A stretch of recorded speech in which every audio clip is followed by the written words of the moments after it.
What's the difference between revenue and profit? Hey everybody, Braden Chase here again tonight. It's nice to see you all here. Yay! Good to be here.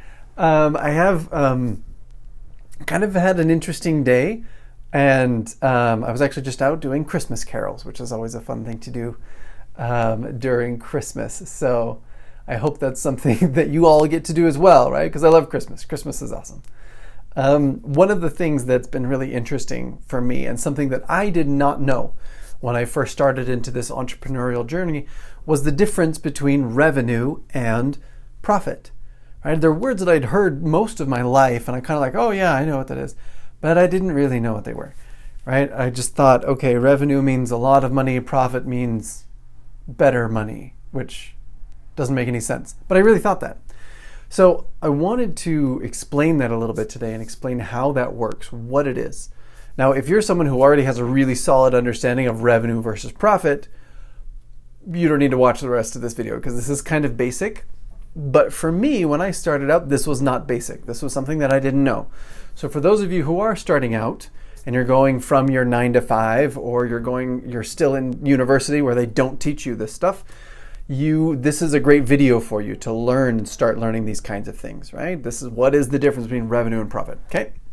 So, story. I got to explain this with a story because that's just how it makes the most sense to me. So when I was, probably like 8, not very old, I went and visited my uncle in a different city, and he had this really interesting store, and it was kind of old, this older part of town, and on one little side he had this kind of sweet shop, and he had milkshakes, and they did a bunch of different things over there. Then over in this other side they had bookstore, so there's all these books over there. You can buy the books, it's so cool. Then on this other side over there, there's like this pharmacy area, and then over there they had some clothes. I mean, there's just a bunch of different things like all in this one store. And I was 6, 7, 8, I don't know. I didn't really care. I thought it was cool because there was all this cool stuff in the store. But I remember being there and talking to my uncle about the store, talking about the things, and I saw the pharmacy. I was like, oh, okay, a pharmacy, that's cool. And he goes, yeah, this pharmacy area is actually probably where I generate most of my money. And I was like, oh, that's cool. He said, yeah, this pharmacy area right here probably generates about $2 to $2.1 million every year. And I was like, oh, because I was 6, right? $2.1 million is not even comprehensible to a 6-year-old. Crazy money, it was so cool. So I'm listening to him talking. I'm like, $2.1 million, Uncle, you're so rich. And he goes, no. I'm like, yes, you are. You just said $2.1 million. I said, no. And I didn't get it, right? And he's like, hold on. This place, this area of my pharmacy generates more money than everything else combined. But it also costs more money than everything else combined. So while, yeah, I'm generating probably $2 to $2.1 million every year just in this little pharmacy, that pharmacy costs me about $2 to $2.1 million every single year, right? It was not helpful. He's like, this is not cool. I can't do that stuff. Hi, Sarah. And I'm like, oh, well, how does that work? Because I'm 6, 7, 8. I don't remember how old I was. It's like, how does that work? And he goes, it doesn't. He's like, for all of the work that I put into this, I probably take home in my pocket about, $10,000 per year. And I'm like, oh, and he's like, and this place also costs me the most amount of my time. It's an incredible amount of work. All the paperwork and the registrations and the requirements and, the guidelines and making sure the, verifications for government, everything that's in there. It's just so complicated. It's a tremendous amount of work. It's a huge amount of money. It's a lot of responsibility. And I'm making like $10,000 off of it. And that was like the first time when I was really young that I kind of understood this idea that generating money and keeping money are not the same thing. And that's the idea that's behind revenue and profit. Okay, so when you generate money in your business, in your coaching, in your tutoring, if you're a teacher, whatever you're doing, if you're generating money, That's revenue. Okay? That revenue is the stuff that just shows up. It's money, somebody pays you money. Great, I've got the money. Oh, but I got to pay gas to drive around, or I need to pay the Facebook ads, or I need to pay the internet bill, or I need to pay the whatever, right? And that money that you got gets smaller and smaller and smaller and smaller. Okay? So revenue is the total. Profit is what's left over after you've paid all the expenses. And that's the basic definition, right? Revenue minus expenses equals profit. That's what you get left. Okay. Now, the interesting thing that most people kind of struggle with when it comes to revenue versus profit is that they see some of these companies that are generating $1 million, $2 million, $6 million a year, and they go, wow, that's so much money. These guys must be making so much money. But a lot of people don't keep that money.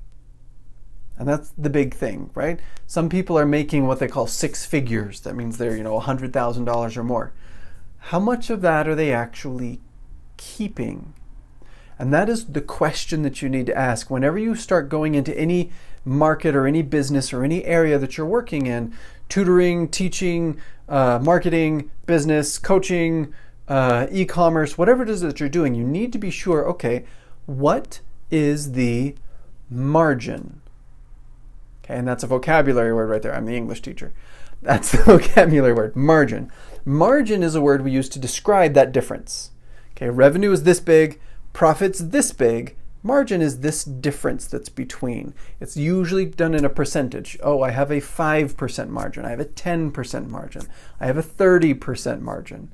That means I make this much money, and if I have a 30% margin, then 70% of that just is cycled through in expenses. That's just to run the business. I only get 30% profit. That's my margin, is how much I'm getting and keeping that, right? That chunk. Okay? Of whatever it is that we're working on, whatever our business is, whatever our area is. And you'll see, particularly in businesses that run e-commerce, where they're actually selling things, right? Like lotions and creams and supplements and stuff like that. They can generate huge amounts of revenue, absurd amounts of revenue, hundreds of millions of dollars per year. But their margin is like 3%, 5%, 7%. Okay, so their profit is tiny. Yeah, they're generating a lot of money, but their margin is this big. So they only get to keep a little bit of it. Okay? Compare that instead to a lot of what we call the information businesses, which is where you're a teacher, you're a trainer, you're a coach, you're a something like that, and you're actually helping people understand. Okay? It's kind of like being a teacher, but you're online and you're on your own. You don't have to deal with a school. You don't have to deal with those regulations. You're just helping and teaching people. That usually has margins of 30, 40, 50, 70% margin. So you go and you work like crazy, but since it's more of a service, you don't have to pay for bottling, you don't have to pay for manufacturing, you don't have to pay for shipping, you don't have to pay for any of that stuff. It's just you and your knowledge and your information. That margin is usually gigantic. It's massive.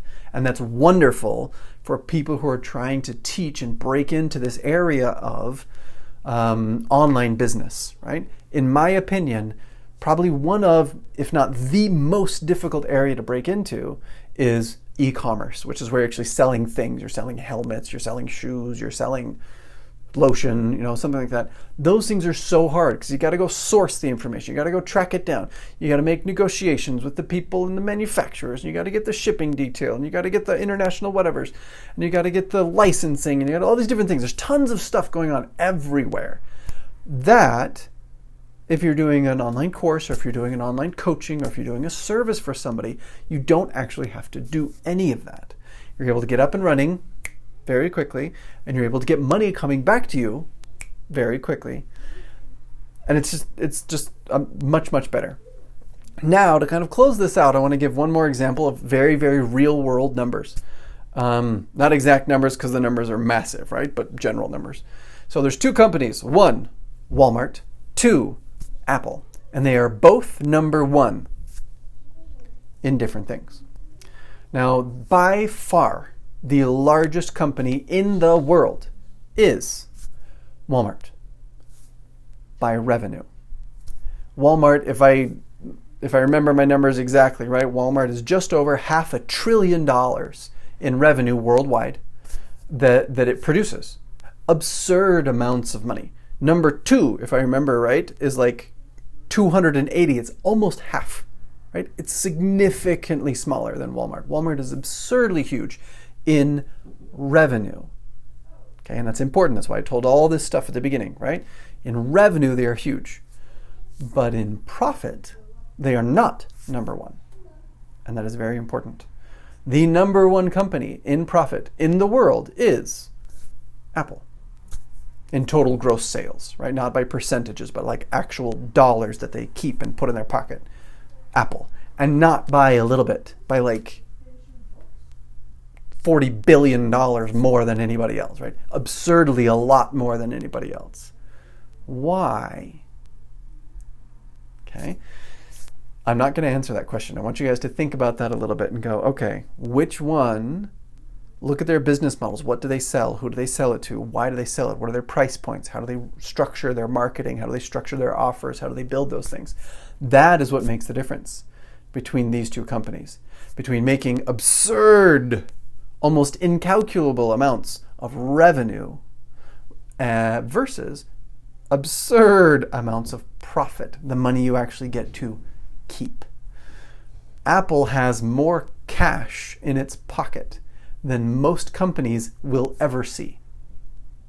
And that's after Apple pays for all of its expenses and all of its shipping and all of its negotiations and research and development and manufacturing, everything that it does. It has so much cash left over. It has more cash left over than most companies will ever see. That is something worth studying. That's something that's worth learning. Figure out how they structure their business and model it, and you will save yourself a lot of time.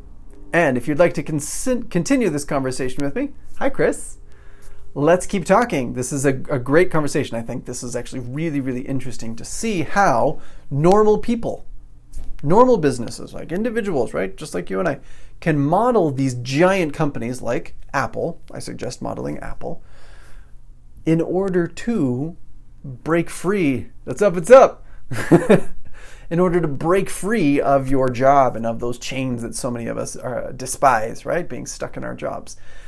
If we model the companies that are successful, we can achieve that same success if we model it in the right way. So I'm going to end this, right, with that little thing. Revenue, all the money. Profit, what's left over after expenses, right? That's the big deal. Margin is your percentage there of that difference. Who makes the most profit is the person that you need to model, or company that you need to model, not the company that generates the most revenue. We want the profit. That's what we want to keep. Okay? So, thank you guys. I hope that was helpful. If you have any questions, please post down underneath. I would love to talk with you. It's good to see you here on here, Chris. And I hope you guys have a wonderful night. Merry Christmas. And I'll talk to you guys another day. Bye.